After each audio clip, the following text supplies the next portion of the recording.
Hello friends, আমার রান্নাঘরে আপনাদের সবাইকে স্বাগত। আজকে আমি আপনাদের সাথে দাদু ঠাকুমাদের আমলের একটি পিঠার রেসিপি শেয়ার করব। সেটি হলো পাতা পিঠা। এই পিঠাটি করাটা যতটা সহজ, খেতেও কিন্তু ততটাই মজাদার হয়। এবং এটা দেখুন ঠিক কতটা নরম হয়। আমি আপনাদের ভাজ করে দেখাচ্ছি, ঠিক পরোটার মতো কিন্তু ভাজ হয়ে গেল। তাহলে চলুন শুরু করা যাক। এখানে আমি প্রথমেই নিয়েছি 1 কাপ আতপ চালের গুঁড়া, তারপরে নিয়ে নিলাম হাফ কাপ খেজুরের গুড় এবং 2টা কলা এখানে আমি ছিলে নিয়ে নিছি এবং 1 কাপ আমি তালের রস এর মধ্যে দিয়ে দিলাম। দিয়ে এখন সবগুলো উপকরণকে আমি খুব ভালো করে মেখে নিব। কলাগুলোকে আমি খুব ভালো করে মেখে নিব, দানা দানা যাতে না থাকে।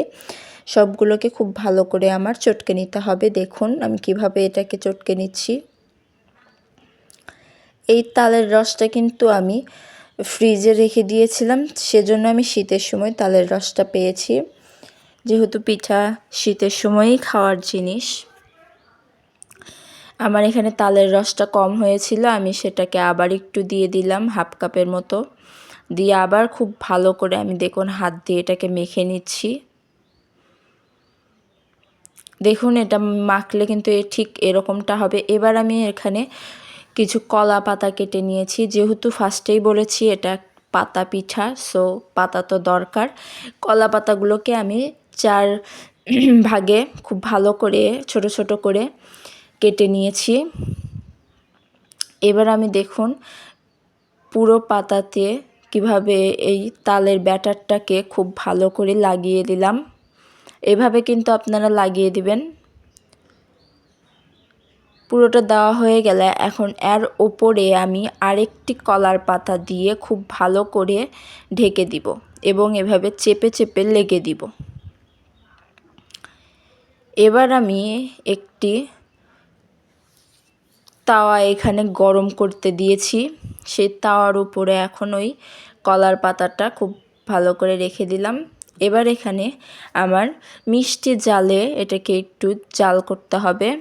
খুব বেশি জাল আমি ওখানে দিব না, প্রথমেই হালকা জাল, তারপরে একটু জোরে জাল দিয়ে নিব।